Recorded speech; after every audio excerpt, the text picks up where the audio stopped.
நேயர்களுக்கு அன்பு வணக்கம். இன்றைக்கு மூத்த பத்திரிகையாளர் திரு பிரியன் அவர்களோடு உரையாட இருக்கிறோம். வாருங்கள் நிகழ்ச்சிக்கு செல்லலாம். சார் வணக்கம். வணக்கம் சார். சார், அதே மாதிரி தமிழ்நாட்டு அரசியலுக்கு வரும் பொழுது அவசர அவசரமா செயற்குழுவை கூட்டுவதற்காக எடப்பாடி பழனிசாமி அவர்கள் முடிவெடுத்திருக்காரு. மாவட்ட செயலாளர் கூட்டத்தை தள்ளி வச்சதுக்கான காரணம் பின்னணியில ஓபிஎஸும் சசிகலாவும் இருக்கிறாங்க அப்படிங்கிற ஒரு பார்வை முன்வைக்கப்படுது. எந்த அளவுக்கு அந்த பார்வையில உண்மை இருக்கு? இல்ல சார், கடந்த பார்லிமெண்ட் தேர்தலில் ரொம்ப மோசமான தோல்வி அடைஞ்சிட்டாங்க சார். கேட்டா நாங்க 1% ஓட்டு அதிகமா வாங்கிட்டோம்ன்றாங்க. அது தப்பு.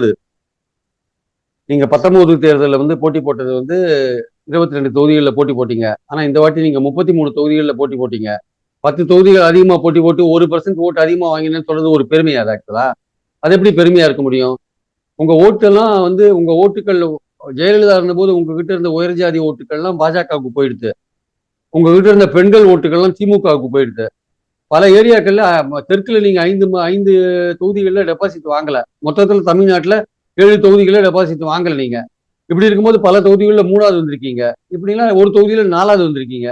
இப்படிலாம் இருக்கும்போது உங்க செல்வாக்கு குறைஞ்சிருக்குன்ற ஒரு விஷயத்த எடப்பாடி உணரவே மாட்டேன்றார். இந்த கசப்பான செய்தியை அவர் ஜீரணிக்கவே முடியல அவரால்.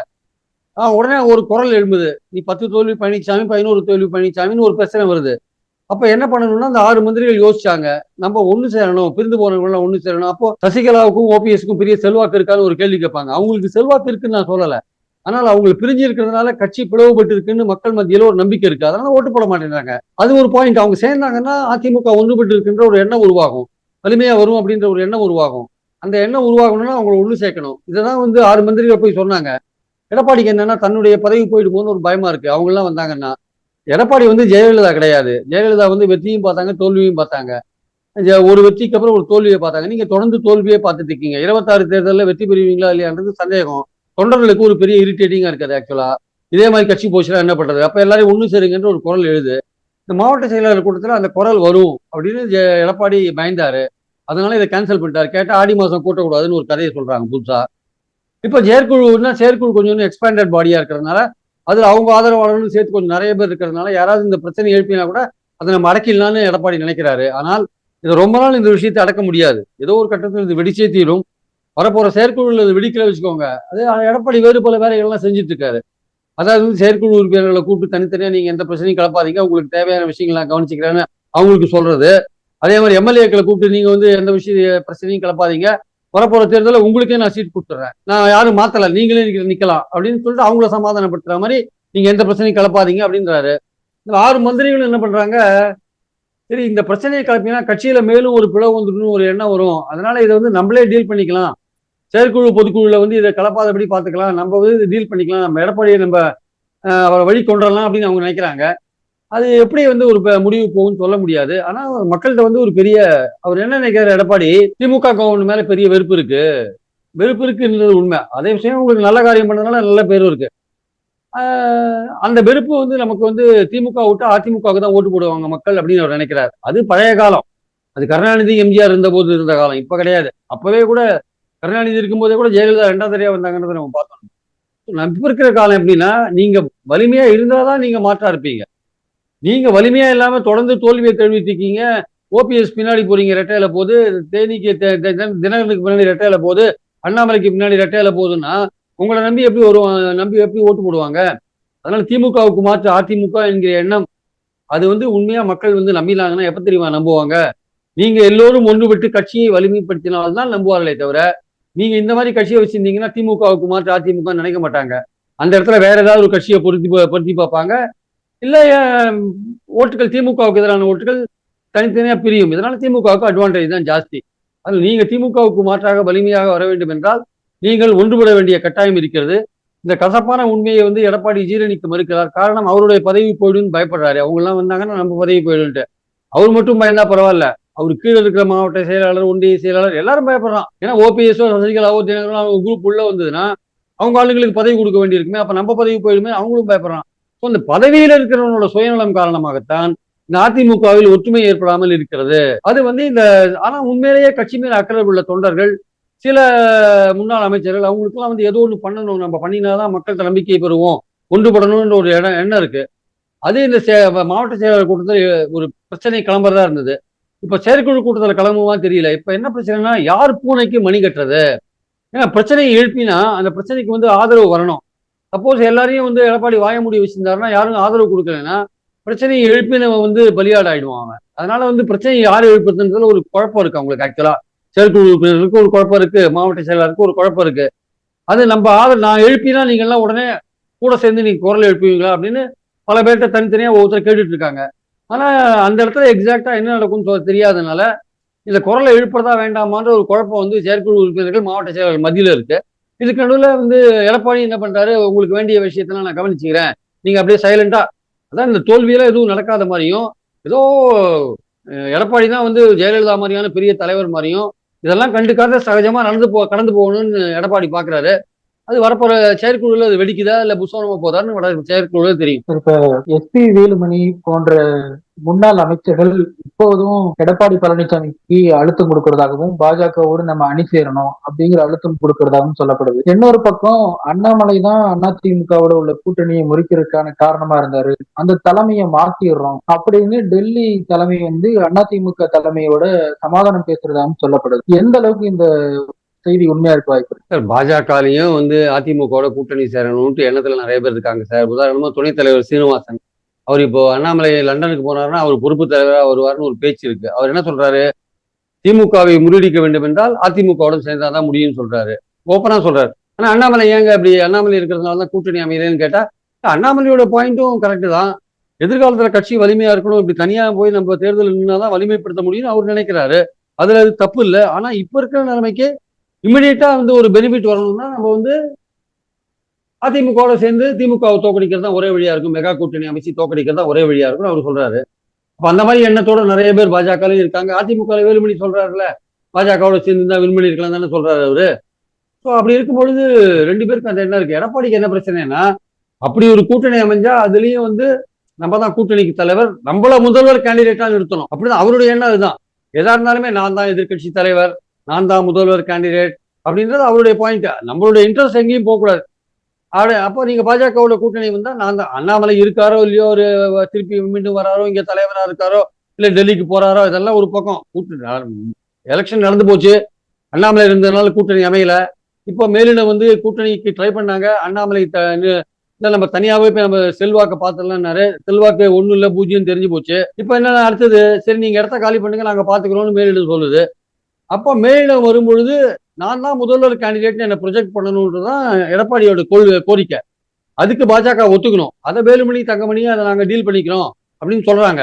அதனால வந்து இவங்க இவங்க பாஜகவுக்கு எல்லோரையும் ஒன்று சேர்த்து திமுக அணியை எதிர்க்கணும்ன்ற ஒரு எண்ணம் இருக்கு. தேமுதிக, பாமக எல்லாரையும் ஒன்று சேர்த்து ஒரு மெகா கூட்டணி அமைச்சாதான் திமுக அசம்பிளி எலெக்ஷன்ல டஃபா ஃபைட் கொடுக்க முடியும்னு ஒரு எண்ணம் இருக்கு. அதை நோக்கி தான் வந்து அதிமுக போகும்னு நினைக்கிறேன். அது சப்போஸ் அதிமுக மீண்டும் இணைந்தாங்கன்னா சசிகலாவோ ஓபிஎஸ் அவங்களுக்கும் பாஜகவோட சேர்றதுல எந்த பிரச்சனையும் கிடையாது தினகரனுக்கும். அதனால வந்து இந்த இந்த வாய்ப்பு கொஞ்சம் பிரகாசமா இருக்கு. ஆக்சுவலா பாஜகவோட இணையிற வாய்ப்பு, இணைந்து போட்டி போடுற வாய்ப்பு பிரகாசமா இருக்கு. அண்ணாமலை இடத்த காலி பண்ணாருன்னா அடுத்தது அதுமையும். இப்போ வக்ஃப் பில்லுலயே பாத்தீங்கன்னா திமுக அதிமுக வந்து குறை சொல்றாரு அண்ணாமலை, அரசியல் பண்றாங்க அப்படின்ட்டு.